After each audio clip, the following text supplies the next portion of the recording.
Good morning friends. आज के prelims booster का हमारा पहला टॉपिक है प्रोडक्शन लिंक्ड इंसेंटिव स्कीम। अब आपको ये याद होगा, हमने कुछ दिन पहले प्रीलिम्स बूस्टर में ही इसको कवर किया था कि production linked incentive scheme government ने अप्रैल 2020 में निकाली थी ताकि इलेक्ट्रॉनिक्स मैन्युफैक्चरिंग को बढ़ावा मिल सके, एक्सपोर्ट्स को खासकर उनके बढ़ावा मिल सके। अब वो स्कीम जो पहले सिर्फ इलेक्ट्रॉनिक्स की मैन्युफैक्चरिंग में थी, उसको अब 10 और सेक्टर्स में एक्सटेंड कर दिया है। अब ये सेक्टर्स और उसकी जो इम्प्लीमेंटिंग मिनिस्ट्री या डिपार्टमेंट है, ये यहाँ पे लिखे हुए हैं, या आप पीडीएफ में से पढ़ लेना। तो बेसिकली ये सारे सेक्टर्स में इसको एक्सपेंड किया है क्योंकि इन्होंने देखा है कि इसकी स्कीम के बेनिफिट्स बहुत ज़्यादा मिल रहे हैं और ये एक तरह से कंपेटिटिवनेस लेके आ रही है इन सारे सेक्टर्स में, खासकर क्योंकि जो अभी इलेक्ट्रॉनिक्स मैन्युफैक्चरिंग में मोबाइल फ़ोन्स के कंटेक्स्ट में हमने इसको देखा है, तो अच्छा रिस्पॉन्स आ रहा है इसका हमारी इंडस्ट्री से। तो गवर्नमेंट ने सोचा कि इसको और 10 सेक्टर्स में इसको एक्सपेंड कर दिया जाए। अब थोड़ा सा देखते हैं है क्या थी स्कीम, थोड़ा सा बैकग्राउंड देखते हैं।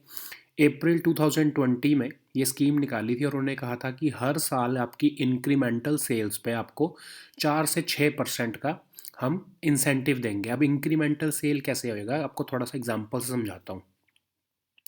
जैसे समझ लो कि आपने अगर 1000 रुपये की अभी प्रोडक्शन करी, आपने सेल करी, बेसिकली आप एक्सपोर्ट किया आपने अगर, और साल आप इसको सेल्स लगा लो, चलो कि अगर आपने 1000 रुपये की सेल्स करी अपने मोबाइल फ़ोन की, आप अपने प्रोडक्ट के जो आप मोबाइल फ़ोन बनाते हो, आपने 1000 रुपये की कंपनी ने सेल करी है, और नेक्स्ट ईयर जब आपने उसको 1500 रुपये की सेल करी, तो आपने जो इंक्रीमेंटल सेल कितनी हुई, जो बढ़ी कितनी है आपकी सेल, वो है 500 रुपीज़। तो 500 रुपीज़ का 4 से 6% आपको गवर्नमेंट इंसेंटिव देगी, ताकि अब इसमें क्या हो रहा है कि जितनी ज़्यादा आप सेल हर साल बढ़ाते रहोगे उतना ज़्यादा आपको इंसेंटिव मिलता रहेगा। ठीक है, तो आपको ये 4 से 6% जो एक तरह से आपकी कॉस्ट भी रिकवर हो जाएगी, आपका प्रॉफिट में भी एक तरह से जुड़ जाएगा ये। तो आपको एक तरह से इंसेंटिवाइज किया जा रहा है कि आप अपनी सेल्स को बढ़ाओ, अपनी प्रोडक्शन को बढ़ाओ। और सेल्स को आप कैसे बढ़ा सकते हो, अपनी प्रोडक्शन को बढ़ाने से ही बढ़ा सकते हो। जब अब इसके मोटिव क्या है, जब आप अपनी प्रोडक्शन को बढ़ाओगे तो आपको एम्प्लॉयमेंट भी जनरेट करोगे, आप रिसोर्सेज भी कंज्यूम करोगे, तो उससे रिपल इफेक्ट होएगा इकोनॉमी में, स्पिल ओवर इफेक्ट होगा, ऑल ओवर सारी इकोनॉमी पे उसका इफेक्ट जाएगा। तो अभी सिर्फ इलेक्ट्रॉनिक्स की मैन्युफैक्चरिंग से ही उसका बहुत अच्छा रिस्पॉन्स आ रहा है। तो अगर आप सारे उसको बहुत और सेक्टर्स में, जैसे 10 सेक्टर्स में ऑलमोस्ट इसको एक्सपेंड किया है, तो आप इससे सोचो कि इकोनॉमी पे कितना अच्छा स्पिल ओवर इफेक्ट पड़ेगा, कितनी चीज़ें कंज्यूम होनी शुरू होंगी, कितनी ऐसी चीज़ें हैं जिसकी डिमांड बढ़ जाएगी मार्केट में। अब आप सिंपल सा एग्जांपल देता हूँ। अब आप जैसे देखो कि टेलीकॉम टेलीकॉम या नेटवर्किंग प्रोडक्ट्स, तो उसमें कुछ आपके टेलीकॉम प्रोडक्ट्स जो हैं, उसमें कुछ अगर आप बेसिक रॉ मटेरियल देखो, कुछ प्लास्टिक होगा, या वायरिंग होगी, उन सब की चीज़ों की डिमांड उठने लग जाएगी और जो इकोनॉमी है वो किक स्टार्ट होने लगेगी। ठीक है, अब ये पीएलआई स्कीम जो है बेसिकली, ये इसमें ऐसा नहीं है कि अगर आपने अगली बार 1000 करोड़, पहले आपने 1000 करोड़ की प्रोडक्शन की और नेक्स्ट टाइम आपने 2000 करोड़ की प्रोडक्शन की, तो 1000 करोड़ के हिसाब से 500-600 करोड़ रुपए आपको मिल जाएंगे। आई मीन 50-60 करोड़ रुपए आपको मिल जाएंगे। ऐसा नहीं है, इसमें ना मैक्सिमम लिमिट भी लगा रखी है गवर्नमेंट ने। ठीक है, नहीं तो ऐसा हो सकता है ना कि कुछ कंपनीज बहुत ज़्यादा जब सेल बढ़ा दे तो गवर्नमेंट को तो बहुत ज़्यादा खर्चा हो जाएगा।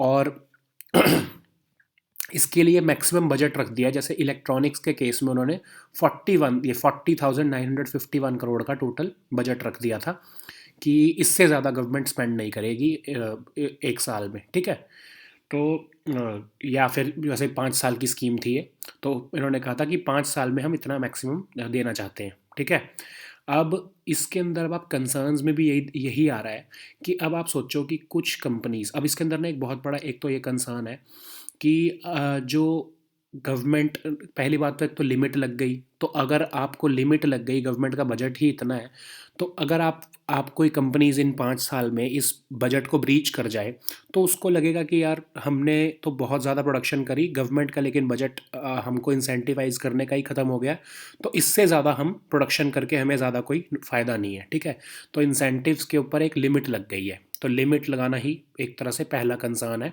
पहला चैलेंज है कि वो जो कंपनीज़ हैं उनको जो उनको इंसेंटिव जो मिलने हैं उसकी भी एक लिमिट है, तो उनके जो प्रोडक्शन या सेल्स वो करना चाहती हैं, तो वो स्काई इज़ द लिमिट वाली चीज़ नहीं है, उसकी भी एक लिमिट है उनके पास। ठीक है, अब दूसरा है कि अगर टोटल क्वांटम ऑफ इंसेंटिव्स से जो उनका एनुअल फाइनेंशियल आउटले, मतलब कि अब अगर इंसेंटिव्स समझ लीजिए कि गवर्नमेंट ने सोचा है कि इस बार हम सिर्फ 1,000 करोड़ रुपए मैक्सिमम इंसेंटिव देंगे टेलीकॉम सेक्टर में। अब उसमें समझ लो जियो ने अपनी प्रोडक्शन, अपनी जो सेल्स है वो इतनी ज़्यादा कर दी कि उनके जो जो गवर्नमेंट का 1,000 करोड़ का बजट था उससे ज़्यादा वो निकल गया आगे। तो गवर्नमेंट तो अब सारा का सारा इंसेंटिव भी सिर्फ जियो को नहीं दे सकती, तो गवर्नमेंट उस केस में क्या करेगी कि सारी उन कंपनीज़ को जिन्होंने नेट इंक्रीमेंटल सेल्स अपनी बढ़ाई हैं उनको प्रोपोर्शनेटली बांट देगी। ठीक है, तो अब फिर उसमें जियो जो है वो क्या सोचेगा कि भाई हमने सारी सेल करी, हमने इतनी प्रोडक्शन बढ़ाई अपनी, जो हमको सारा पैसा मिलना चाहिए था वो सारा तो हमारी ज़्यादा परफॉर्मेंस की वजह से सारा बट गया आपस में, आपस की बाकी की टेलीकॉम कंपनीज में बट गया। तो उसमें एक तरह से जो ज़्यादा अच्छा परफॉर्म कर रहा है उसको इंसेंटिव नहीं मिल रहा अच्छा। ठीक है, तो ये एक फ्लिप साइड है इस स्कीम की। इसके अंदर एक और है कि एम्पावर्ड कमेटी बनाई जाएगी जो कि रिव्यू करेगी, रिवाइज करेगी और सीलिंग्स वगैरह लगाएगी, एलिजिबिलिटी क्राइटेरिया डिसाइड करेगी कि किसको कितने इंसेंटिव मिलेंगे और क्या रेट पे मिलेंगे। जैसे 4 से 6% का जो रेट है उसको भी वो रिवाइज कर सकते हैं। तो अब ये एक तरह से इसमें एक चेंज होने का इसमें जो ये हमारे रेट ऑफ इंटरेस्ट, जो रेट ऑफ इंसेंटिव है या फिर जो पॉलिसी है, इसमें चेंज होने का एक स्कोप रह जाता है। उससे क्या होगा कि एक अनसर्टेनिटी आ जाएगी मार्केट में। ठीक है, अब जो जिन लोगों को आप इंसेंटिवाइज करने को कह रहे हो, अब वो ये सोच सकते हैं कि पता नहीं नेक्स्ट ईयर ये पॉलिसी रहेगी या फिर ये जो 4 से 6% की जो लिमिट है अगर वो उसको 1 या 2% कर देंगे तो उनको, उन्होंने जो अपनी बिजनेस प्लान बना रखा है कि समझ लीजिए कि वो 4 से 5% अपना प्रॉफिट जो है वो कम कर रहे हैं अपनी प्रोडक्शन बनाने के लिए, क्योंकि वो ये एक्सपेक्ट कर रहे हैं जो 4 से 5% हमें प्रॉफिट कम पड़ने वाला है, कोई बात नहीं, वो हमें जो गवर्नमेंट इंसेंटिव दे रही है 4 से 6% उसके बेसिस पे कवर हो जाएगा। लेकिन अगर गवर्नमेंट नेक्स्ट ईयर उस पॉलिसी को ही चेंज कर दे, ये हमारी जो एम्पावर्ड कमेटी है अगर उस पॉलिसी को चेंज कर दे तो उस कंपनी का पूरा बजट ही हिल जाएगा। ठीक है, अब इसके अंदर एक ये क्वेश्चन अराइज होता है कि पीएलआई जो है हमारा, वो डब्ल्यूटीओ की सब्सिडी नॉर्म्स को वॉलेट तो नहीं कर रहा कहीं हमारी ये स्कीम, क्योंकि हमने क्या होता है कि जो हमारी एक्सपोर्ट है उसमें हम सब्सिडी नहीं दे सकते, डब्ल्यूटीओ जो कहता है। ठीक है, तो क्या ये पीएलआई जो स्कीम है ये वॉयलेट कर रही है सब्सिडी? वो कह रहे हैं नहीं, ये स्कीम क्योंकि इन्वेस्टमेंट और प्रोडक्शन लिंक्ड है, ये सब्सिडी नहीं दे रही गवर्नमेंट। गवर्नमेंट लोगों को कह रही है कि तुम प्रोडक्शन करो, उसमें हम तुमको इंसेंटिव देंगे। ये सिर्फ इंसेंटिवाइज करने की स्कीम है, ये सब्सिडी नहीं दे रही गवर्नमेंट। उनको ऐसा नहीं हो रहा कुछ कि वो उनको कुछ कम रेट पे सामान दे रही है या कम कम रेट पे लेबर दे रही है, कोई कम रेट पे उनको नहीं दे रही। उनको कह रही है तुम अच्छी परफॉर्मेंस करो, हम तुमको उस चीज़ का रिवॉर्ड देंगे बस। ठीक है, तो ये कोई हमारे नॉर्म्स को वायलेट नहीं कर रहे हैं। ठीक है, अब वे फॉरवर्ड क्या है कि वही बेसिकली कि इसको और ज़्यादा सेक्टर्स में फैलाओ। अभी 10 सेक्टर, अभी जैसे पहले इलेक्ट्रॉनिक्स मैन्युफैक्चरिंग में था सिर्फ, अभी 10 की और सेक्टर्स में डाल दिया है। तो इसको जितना हो सकता है उतनी ज़्यादा और सेक्टर्स में इसको फैलाओ, खास करके एफएमसीजी और फार्मा के सेक्टर्स में। ठीक है, अब एफएमसीजी, अभी फार्मा में तो इसको डाल दिया, देखो इन्होंने। एफएमसीजी कौन से होते हैं हमारे, जो जैसे मिल्क हो गया या आपके जो फास्ट मूविंग कंज्यूमर गुड्स होते हैं, जो आपकी स्टेशनरी, आपके पेन वगैरह, जो छोटी छोटी चीज़ें जो आपके रोज़मर्रा की चीज़ें हैं, जो कि खासकर एमएसएमईज जो हमारी medium and small scale industries जो प्रोड्यूस कर रही हैं उनको उससे फ़ायदा होगा, उससे ज़्यादा इफेक्ट होगा जनरेट, उससे एम्प्लॉयमेंट भी ज़्यादा बनेगी। ठीक है, तो उसमें ज़्यादा ये स्कीम लाने की ज़रूरत है। ठीक है, अब नेक्स्ट हमारा टॉपिक है viability gap funding for PPP in infrastructure projects. अब पहले तो गवर्नमेंट ने ये देखो कि गवर्नमेंट ने जो वाइबिलिटी, इनकी गवर्नमेंट की जो 2004 में स्कीम आई थी वाइबिलिटी गैप फंडिंग की स्कीम, उसको बढ़ा बढ़ा के हर साल बढ़ा देते हैं, हर 4-5 साल बाद बढ़ा देते हैं उसको, और उसका बजट भी बढ़ा देते हैं। तो अब ये दोबारा बढ़ाया है इसको, 2024 से 25 तक कर दिया और उसका बजट कर दिया 8100 करोड़ का। अब ये क्या होता है, समझ लीजिए आप जब कोई हाईवे बनता है, ठीक है, तो उसमें गवर्नमेंट तो कई बार तो क्या होता है कि गवर्नमेंट बनाती है, एनएचएआई हमारा बना देता है। कई बार क्या होता है कि हम प्राइवेट कंपनी के साथ हमारी गवर्नमेंट जो एनएचएआई है वो मिल के बनाती है। ठीक है, उसमें क्या होगा कि आप एग्जांपल ले लेते हैं हम, जैसे Adani infrastructure, I don't know कि ये कंपनी असल में भी एग्जिस्ट करती है कि नहीं, बट मैं सिर्फ एग्जांपल ले रहा हूँ कि अदानी इंफ्रास्ट्रक्चर ने एक फ्लाईओवर बनाया और उसको बना के उसके ऊपर टोल लगा देते हैं। वो जब उनका टोल ख़त्म हो जाता है तो वो उसको गवर्नमेंट के हवाले कर देते हैं। ठीक है, तो ये पब्लिक प्राइवेट पार्टनरशिप अब उसमें जब वो हाईवे बनाना है उन्होंने या फ्लाईओवर बनाना है, तो गवर्नमेंट उनकी हेल्प करती है उनकी सारी क्लियरेंस देने के लिए, एनवायरनमेंट क्लियरेंस देने के लिए, आसपास के जो रोड बननी है तो किसानों को समझाने के लिए, उनसे लैंड वगैरह एक्वायर करने के लिए, ताकि एक तरह से क्या होगा कि प्राइवेट कंपनी को की सिरदर्दी ख़त्म हो जाती है कि उनको लाइबिलिटी नहीं रहती उनके ऊपर कोई, कि लैंड उनको एक्वायर करना है, क्लियरेंसेस लेनी है, और जो क्या कहते हैं उसको, बेसिकली रॉ मटेरियल की भी उनको रिक्वायरमेंट्स वगैरह जो है, बेसिकली कुछ जो बेसिक रिक्वायरमेंट्स होती हैं वो गवर्नमेंट पूरी करके दे देती है उनको। ठीक है। और गवर्नमेंट का इसमें क्या फ़ायदा होता है कि गवर्नमेंट एजेंसी अगर उसको बनाएगी तो उसमें अननेसेसरी डिलेज होंगे, बहुत स्लो काम होगा, क्वालिटी का भी इशू आ सकता है कि क्वालिटी कैसी होगी, करप्शन का इशू हो सकता है। तो क्या करते हैं कि पब्लिक और प्राइवेट दोनों कंपनीज मिल के ऐसा एक पार्टनरशिप करके ऐसे इंफ्रास्ट्रक्चर प्रोजेक्ट्स को बनाना शुरू कर देते हैं। ठीक है। अब आप सोचो कि हाईवे का एग्जांपल तो मैंने जब लिया तो उसमें क्या होगा कि टोल्स वगैरह लेके गवर्नमेंट अपना, आई मीन जो अदानी इंफ्रास्ट्रक्चर जो प्राइवेट कंपनी है वो अपना प्रॉफिट भी निकाल लेगी थोड़ा सा, बेसिक जो जितना भी एग्रीमेंट हुआ है, और अपना कॉस्ट कवर करके चली जाएगी। ठीक है। लेकिन कुछ ऐसी चीज़ें होती हैं जैसे समझ लो आप कि रेल रोड्स, ब्रिजेस, टनल्स, जिन पे या फिर आप समझ लीजिए कि अब आपको सिंपल बेसिक सा एग्जांपल दूं कि स्वच्छ भारत अभियान के अंदर अगर टॉयलेट्स बनाने की बात हो रही है, ठीक है, तो वो अब ज़रूरी तो है, हमारी सोशली भी हमारे लिए ज़रूरी है, इकोनॉमिकली भी हमारे लिए ज़रूरी है, लेकिन वो फाइनेंशियली वाइबल नहीं है। कोई भी प्राइवेट कंपनी टॉयलेट्स क्यों बनाएगी, या फिर वो रेल रोड्स क्यों बनाएगी, ब्रिजेस क्यों बनाएगी, क्योंकि उसको फाइनेंशियली वाइबल नहीं है, और उसकी तो इतनी ज़्यादा कॉस्ट पड़ रही है। तो गवर्नमेंट क्या करती है कि देखती है कि अगर आपको, हाँ ये बनाना तो ज़रूरी है हमारा इंफ्रास्ट्रक्चर हमारी कंट्री के लिए, लेकिन हाँ प्राइवेट कंपनी के लिए फाइनेंशियली वाइबल नहीं है, कि उसको बिजनेस सेंस नहीं लग रही है उसमें, तो गवर्नमेंट क्या करती है कि कुछ उसको कैपिटल कॉस्ट भी पे कर देती है। ठीक है। अब यही एग्जांपल हम अगर जैसे अदानी इंफ्रास्ट्रक्चर का ही मैं आपको एग्जांपल ले रहा हूँ। अदानी इंफ्रास्ट्रक्चर जब टॉयलेट्स बनाएगा तो गवर्नमेंट कहेगी कि हाँ तुम्हारे लिए इकोनॉमिकली सेंसिबल नहीं है ये, तुम्हारी प्राइवेट कंपनी के लिए बिजनेस सेंस नहीं है, बट हमारे लिए इकोनॉमिकली भी और सोशली दोनों इंपॉर्टेंट है। तो हम ऐसा करते हैं, हम आपको 50% जो आप कॉस्ट लगाओगे वो हम आपको दे देंगे, बाकी 50% आप लगाओ। ठीक है। लॉन्ग टर्म में वो प्रॉफिटेबल होगा, या फिर उसका जो, जैसे अगर आप टोल कलेक्शन की भी बात करो, टोल कलेक्शन भी जो अब अदानी इंफ्रास्ट्रक्चर अगर फ्लाईओवर बनाएगा तो वो जो उसका फ्लाईओवर का पैसा उसको टोल से कितना टाइम लग जाएगा, 25 साल 20 साल लग जाएंगे रिकवर करने में। और जब तक वो रिकवर होगा, समझ लीजिए उन्होंने अगर 1,000 करोड़ का फ्लाईओवर बनाया था, तो वो 20-25 साल बाद उस 1,000 करोड़ की क्या वैल्यू रह जाएगी, कुछ भी नहीं। ठीक है। तो इसमें जो प्रॉफिट तो छोड़ो, कॉस्ट रिकवर होने में जिसमें बहुत ज़्यादा टाइम लग रहा है, वो इकोनॉमिकली तो इम्पॉर्टेंट है इंफ्रास्ट्रक्चर, वो फ्लाईओवर बनाना हमारे लिए इकोनॉमिकली तो इम्पॉर्टेंट है, बट उस प्राइवेट कंपनी के लिए फाइनेंशियली वाइबल नहीं है। ठीक है।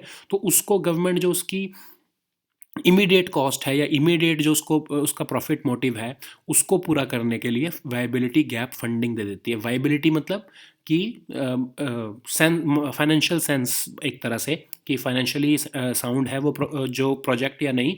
तो जो अगर गैप लग रहा है कि हाँ, अगर जैसे इसी इंफ्रास्ट्रक्चर का एग्जांपल ले रहे हैं हम, जैसे हाईवे का, कि अगर जो 10 साल में कॉस्ट रिकवर होनी है, तो अगर वो 5 साल में या 4 साल में उसको लग रहा है कि मेरी रिकवर हो जाएगी 50% कॉस्ट, तो 50% गवर्नमेंट कहती है कि मैं उसको मैं दे देती हूँ। ठीक है। तो उसको एक तरह से उसको उसका एटलीस्ट थोड़ा सा, एक तो रिस्क भी कम हो जाएगा, और उसको थोड़ी सी जो उसकी कॉस्ट एक्स्ट्रा पड़ रही है, जो गैप पड़ रहा है उसके कॉस्ट में, वो भी रिकवर हो जाएगा गवर्नमेंट की फंडिंग से। ठीक है। तो गवर्नमेंट ने ये स्कीम निकाली 2004 में कि खासकर कैपिटल सब्सिडी, जैसे अगर 1,000 करोड़ का फ्लाईओवर बन रहा है, तो गवर्नमेंट क्या करेगी, 300 करोड़ रुपए या 400 करोड़ रुपए उसको वायबिलिटी गैप फंडिंग दे देगी, कि तुम बाकी अभी शुरू में हमसे 300-400 करोड़ रुपए ले लो, बाकी आप धीरे धीरे टोल कलेक्शन से पूरे कर लेना।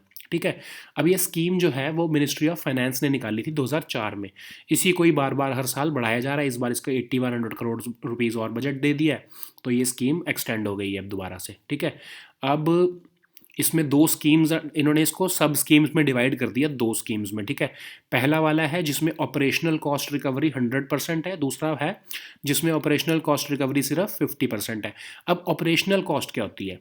किसी भी प्रोजेक्ट को चलाने के लिए, अब समझ लीजिए आप, हम एग्जांपल किसका ले रहे थे, टॉयलेट्स का। टॉयलेट्स की भी ऑपरेशनल कॉस्ट होती है, आपको कोई ना कोई बंदा बाहर रखना पड़ेगा, फिर आपको हाउस कीपिंग का स्टाफ रखना पड़ेगा जो सफाई वगैरह करता है, फिर इलेक्ट्रिसिटी का कुछ खर्चा होगा, वहाँ पे कुछ ट्यूब्स वगैरह लगेंगी, लाइट्स वगैरह लगेंगी, तो जो उसको चलाने में एक तरह से बेसिकली खर्चा आ रहा है, ऑपरेशनल कॉस्ट आ रही है, वो फर्स्ट सब स्कीम में वो कह रहे हैं कि ऐसे प्रोजेक्ट्स में 100% ऑपरेशनल कॉस्ट रिकवरी उस प्राइवेट कंपनी की अगर हो रही है तो उसके लिए गवर्नमेंट कितना फंड देगी। और अगर सेकंड स्कीम जिसमें बहुत ही बुरे हाल हैं, उसकी ऑपरेशनल कॉस्ट की भी रिकवरी नहीं हो पा रही है उस प्राइवेट कंपनी की, तो उसको थोड़े ज़्यादा इंसेंटिव्स नहीं, बेसिकली वायबिलिटी गैप फंडिंग उसको थोड़ी ज़्यादा मिलेगी, ठीक है। तो ये दोनों स्कीम्स आप थोड़ा पढ़ लेना पीडीएफ में, कोई ऐसा डिफ़िकल्ट नहीं है। अगर आपको डिफ़िकल्ट लगेगा तो आप कमेंट में लिख देना, तो मैं आपको समझा दूंगा, ठीक है। और इसके बेनिफिट क्या हैं कि अभी क्या होता है कि प्राइवेट कंपनीज पीपी जो है प्राइवेट पब्लिक प्राइवेट पार्टनरशिप में इसलिए आना नहीं पसंद करती हैं क्योंकि इसमें लॉन्ग जेस्टेशन पीरियड होता है। उनको उनकी जो फाइनेंशियली उनकी इन्वेस्टमेंट शुरू में ज़्यादा लग जाती है और उसका रिटर्न आने में बहुत ज़्यादा टाइम लग जाता है, 20-20 25-25 साल लग जाते हैं, और जब तक वो रिटर्न आती है तब तक जितनी रिटर्न आई है उसकी कोई वैल्यू नहीं रह जाती, ठीक है।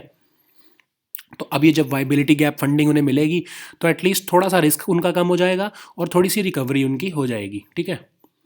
अब ये ऑब्ससीनिटी अंडर सेक्शन 294 ये न्यूज़ में क्यों चल रहा है? अभी आपने देखा होगा कि एक मॉडल टर्न्ड एक्टर जो है हमारे बहुत फेमस मिलिंद सोमन, वो गोवा में एक बीच में न्यूड उन्होंने एक रन किया था, तो उसके चक्कर में गोवा में उनके ऊपर केस फाइल हुआ है, एफआईआर फाइल हुई है सेक्शन 294 में। तो ये ऑब्ससीनिटी होती है सेक्शन 294 में। तो ये पहली बात तो इसमें आपको याद रखना है कि डिफाइन ही नहीं किया हुआ है सेक्शन 294 में आईपीसी में कि ऑब्ससीनिटी है क्या, ठीक है। उसको डिफाइन किस में किया जाके 292 में, सेक्शन 292 ने उसको डिफाइन किया है कि ऑब्ससीनिटी होती क्या है। 294 में उसके लिए सज़ा क्या है वो बताया गया है बस, ठीक है। अब बेसिकली ऑब्ससीनिटी क्या कैसे डिफाइन की जाती है, ये क्यों लेके आए थे, ठीक है। अब ब्रिटिश टाइम का ये लॉ है, ब्रिटिश इसलिए इसको लेके आए थे क्योंकि यूरोप से कुछ ऐसी मैगजीन्स वगैरह या बुक्स ऐसी आ रही थी जो उनको लग रहा था कि हमारे जो इंडिया के जो यूथ है उसके लिए सही नहीं है, यहाँ की सोसाइटी अभी उस चीज़ के लिए रेडी नहीं है, तो उनको वो इमोरल और फिल्दी मटेरियल लग रहा था हमारी सोसाइटी के लिए। उसको बैन करने के लिए उन्होंने ऑब्सीन पब्लिकेशन बिल 1924 में लाके ये 292 जो आईपीसी में डाल दिया 1925 में, और ये ऑब्सीनिटी का एक क्लॉज ले आए हमारे आईपीसी में, मतलब इंडियन पीनल कोड में, ठीक है। तो अब इसको डिफ़ाइन फिर कैसे किया जाता है जब डिफ़ाइन ये है ही नहीं। तो हमारे जो लॉ होता है, जो हमारे कोर्ट्स में अगर कोई केस जाए कि जैसे मिलिंद सोमन जी का ही जो केस अगर कोर्ट में चला जाए तो कैसे कहा जाएगा कि ये ऑब्ससीनिटी। अभी ऑब्ससीनिटी का बेसिकली मीनिंग क्या है कि जिससे किसी को सेक्सुअली आप अर्ज कर रहे हो कि उसकी सेक्सुअल फीलिंग्स जगा रहे हो, उसको आप एक तरह से लस्टफुल बना रहे हो उस पर्सन को जो आपकी टारगेट ऑडियंस है, ठीक है। तो अब ये देखा जाएगा कि मिलिंद सोमन जब वो न्यूड जॉगिंग कर रहे हैं तो क्या वो जो उनको लोग देख रहे हैं, जो मिलिंद सोमन का मोटिव ये है क्या कि उन जो लोग उन्हें देख रहे हैं वो उनकी सेक्सुअल फीलिंग्स को अराउज करें, या उनको अपनी वो एक लस्टफुल एक इमेज जो है वो क्या अपनी ऑडियंस को दिखाना चाहते हैं। तो ये इसको उन्होंने कैसे, उसको हिकलिन टेस्ट कहते हैं कि ये इंटेंट देखना कि क्या किस इंटेंट से उस न्यूडिटी को दिखाया गया है, ठीक है। अब आप ये देखो कि जैसे जो पोर्नोग्राफी होती है, ठीक है, पोर्नोग्राफी का जो इंटेंट है लोगों में सेक्सुअल फीलिंग्स को अराउज करना, क्या वही सेम इंटेंट हमारी खजुराहो में जो पेंटिंग्स हैं या जो हमारे खजुराहो में जो मूर्तियां हैं या पेंटिंग्स जितनी भी लगी हैं, जो हमारे टेम्पल्स में कुछ जो न्यूडिटी दिखाई जाती है, क्या उसका भी इंटेंट लोगों की सेक्सुअल फीलिंग्स को अराउज करना है? नहीं, बिल्कुल भी नहीं।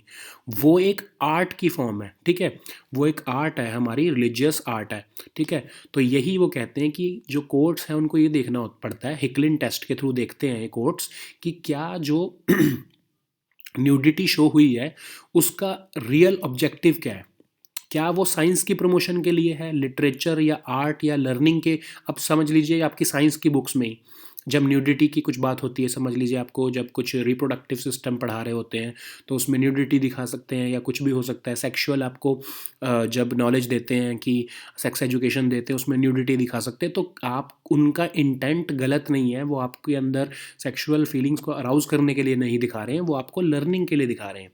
तो ये अगर अब जो ऑब्ससीनिटी जो है उसकी इंटेंट को हिकलिन टेस्ट के थ्रू कोर्ट्स देखेंगे और उसी के बेसिस पे सज़ा को डिसाइड किया जाता है, या फिर ये डिसाइड किया जाता है कि इसमें सज़ा देनी भी है या नहीं देनी है। ठीक है।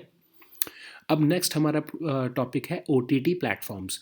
ये सारा आपने न्यूज़ में देखा होगा ज़रूर, अगर आपने थोड़ा सा भी टीवी वगैरह को फॉलो किया है या इवन न्यूज़पेपर में भी आया है, बेसिकली आ जाएगा कि जो ओवर द टॉप प्लेटफॉर्म्स हैं, जो हमारे नेटफ्लिक्स, प्राइम वीडियो, हॉटस्टार, ये सब आप देखते ही होंगे, उसको अब ministry of information and broadcasting उसको अब रेगुलेट करेगी। ठीक है। अब ये आप याद रखना कि ऐसा नहीं है कि इसको पहले रेगुलेशन थी ही नहीं, वो किसी भी मिनिस्ट्री के अंदर थी ही नहीं, ऐसा नहीं है। पहले ये ministry of electronics and information technology के अंदर थी ये। ठीक है। जस्ट उसकी अब ट्रांसफ़र हुई है ministry of information and broadcasting में। हाँ, अब इसके ऊपर रेगुलेशन पहले कोई नहीं थी। अब ये आती इन्हीं के अंडर में थी कोई, लेकिन इनके ऊपर कोई गाइडलाइंस नहीं बनी हुई थी कि इनको कैसे रेगुलेट करना है। हाँ, एक मोटे-मोटे तौर पे अगर इसमें कुछ इश्यू आता था तो ministry of electronics and information technology IT act के थ्रू इनके ऊपर एक्शन ले लेती थी। लेकिन अब ministry of information and broadcasting इनको ऐसा ट्रीट करेगी जैसे कि ये हमारी एनी अदर मीडिया ऑर्गेनाइजेशन हो। ठीक है। या फिर जैसे फिल्म्स की और होती है, हमारी मेन स्ट्रीम फिल्म्स लगती है, फीचर फिल्म्स लगती हैं जो आप थिएटर में देखने जाते हो, इसको ऐसा ही ट्रीट करेंगी अब ये OTT प्लेटफॉर्म्स। ठीक है। अब ये OTT प्लेटफॉर्म्स जो हैं, उन्होंने उनसे पूछा गया था कि पहले कि आप क्या चाहते हो कि आपको रेगुलेट कैसे किया जाए, आप सजेशंस दो। तो उन्होंने कहा कि हमें कोई रेगुलेट करने की ज़रूरत नहीं है, हम अपने आप बॉडी बना लेंगे जो सेल्फ रेगुलेटरी मॉडल होगा। तो गवर्नमेंट ने कहा कि नहीं, ऐसा नहीं हो सकता कि आप सेल्फ रेगुलेशन तो नहीं कर सकते। तो इसके लिए ही इसको ministry of information and broadcasting में डाला गया है। क्योंकि आपने देखा होगा कि कई बार ऐसा क्या होता है कि कुछ ऑफेंसिव मटेरियल या एडल्ट मटेरियल जो इस पे हमारे OTT प्लेटफॉर्म्स पे चलता है, वो OTT प्लेटफॉर्म्स पे सिर्फ इसलिए चल पाता है क्योंकि उसके ऊपर कोई रेगुलेशन नहीं है। वो वैसा कंटेंट आपके फिल्म थिएटर्स में, मूवी थिएटर्स में नहीं चल सकता। अब क्यों नहीं चल सकता? क्योंकि मूवी थिएटर्स को ministry of information and broadcasting regulate करती है। उसके लिए सेंसर बोर्ड है, सेंसर बोर्ड सर्टिफिकेशन देता है। अगर सर्टिफिकेशन नहीं मिलती तो वो मूवी नहीं लग सकती। लेकिन OTT में अगर आपको कोई मूवी रिलीज़ करनी है, उसके लिए सेंसर बोर्ड की सर्टिफिकेशन ही नहीं चाहिए होती, क्योंकि OTT जो है प्लेटफॉर्म्स, उसके ऊपर कोई रेगुलेशंस नहीं है। तो अब जब रेगुलेशंस आ गई हैं ministry of information and broadcasting की, तो इसके ऊपर जो भी अब कंटेंट आएगा उसको अप्रूवल लेना पड़ेगा, सर्टिफिकेशन लेनी पड़ेगी। आपको पता होगा यू फिर A ऐसी सर्टिफिकेशन होती है। यूनिवर्सल मतलब सब लोग देख सकते हैं, A मतलब एडल्ट कंटेंट है, 18 साल से ऊपर के लोग देख सकते हैं। तो अब इनको सर्टिफिकेशन लेनी पड़ेगी, अप्रूवल लेना पड़ा करेगा कंटेंट को शो करने का। ठीक है। तो यही सबसे बड़ा इनका एक तरह से जो OTT प्लेटफॉर्म्स का सबसे बड़ा जो रेवेन्यू सोर्स ही क्या था कि वो ऐसा कंटेंट देते थे कि जिसको मार्केट में रेगुलेटेड नहीं था, जो कंटेंट जो कि एडल्ट कंटेंट भी था, या फिर वो एक पॉलिटिकल सटायर भी ऐसे डाल देते थे कि जो ऑफेंसिव होते थे। और at the end of the day जब उनके ऊपर कुछ कंट्रोवर्सी होती थी तो वो इस चीज़ के पीछे छुप जाते थे कि हमारे ऊपर तो कोई रेगुलेशन है ही नहीं है, हमारे ऊपर तो कोई रूल लगता ही नहीं है। लेकिन फिल्म्स में ऐसा नहीं हो सकता था। लेकिन अब after this ministry of information and broadcastings decision to regulate them, अब ये इनको सर्टिफिकेशन भी लेनी पड़ेगी और अप्रूवल भी लेना पड़ेगा, और ये एक तरह से at the power of other mainstream media आ जाएंगे। ठीक है। अब नेक्स्ट हमारा टॉपिक है मैरी वॉलस्टोनक्राफ्ट। अब ये इनको हम कहते हैं मदर ऑफ फेमिनिज्म। तो जो पॉलिटिकल साइंस के जो स्टूडेंट्स हैं उनको तो ये पता होगा, या फिर वर्ल्ड हिस्ट्री जो पढ़ रहे हैं उनको भी ये जो थिंकर है ये या थोड़ा सा नाम पता होना चाहिए, और इनकी बुक का नाम पता होना चाहिए। ये न्यूज़ में इसलिए चल रहे हैं क्योंकि अभी लंदन में इनका स्टैचू बना है और उसके ऊपर भी कुछ कंट्रोवर्सी हुई है क्योंकि इनका स्टैचू न्यूड बना दिया गया है। तो जो फेमिनिस्ट लोग हैं वो ये कह रहे हैं कि आपने एक तो कई 100 साल बाद, 100-200 साल बाद इनका स्टैचू बनाने की इजाज़त दी, और उसको भी आपने न्यूड स्टैचू बना दिया। तो आपने तो मतलब एक तरह से मजाक उड़ाया फेमिनिज्म का हमारा, क्योंकि हम तो इनको मदर ऑफ फेमिनिज्म बोलते हैं। आपने इन्हीं को ही ऑब्जेक्टिफाई कर दिया। ठीक है। तो ये क्योंकि न्यूज़ में चल रहा है, इसके ऊपर कंट्रोवर्सी हुई है, तो यूपीएससी जो है वो इसके ऊपर, क्योंकि न्यूज़ में है तो इसके ऊपर पूछ भी सकते हैं, क्योंकि ये वैसे भी मदर ऑफ फेमिनिज्म है, तो ये विमेन से रिलेटेड इश्यूज़ में वैसी टॉपिक्स बहुत हॉट टॉपिक है। तो इसको हम थोड़ा सा देख लेंगे कि ये क्या है, इसको आप पढ़ लेना, कोई ऐसा कुछ इसमें ऐसा खास नहीं है आपको बताने के लिए। इम्पैक्ट इन्होंने क्या किया था फ्रेंच रेवोल्यूशन में, या फ्रेंच रेवोल्यूशन के डिफेंस में इन्होंने कुछ बुक्स लिखी थी। A vindication of the rights of man, जो कि एक मतलब इन्होंने फ्रेंच रेवोल्यूशन में जो लोग थे उनको उनके राइट्स के फेवर में ये बुक लिखी थी। तो ये एक तो फेमिनिज्म की भी बात हो रही है, और फ्रेंच रेवोल्यूशन में लिबर्टी और फ्रेटर्निटी, इक्वालिटी, इन सब के फेवर में भी ये बात हो रही है थी। तो ये हमारे लिए जो है थिंकर इम्पॉर्टेंट हो जाते हैं। ठीक है, तो ये हमारे आज के टॉपिक्स हैं। इसके ऊपर एमसीक्यूज़ हैं, वो भी आप कर लेना, और पीडीएफ डाउनलोड करके आप पढ़ लेना, और अगर आपको कोई डाउट होगा तो आप कमेंट सेक्शन में डाल सकते हो। ठीक है, so we'll meet next time with new topics. Until then, goodbye and take care.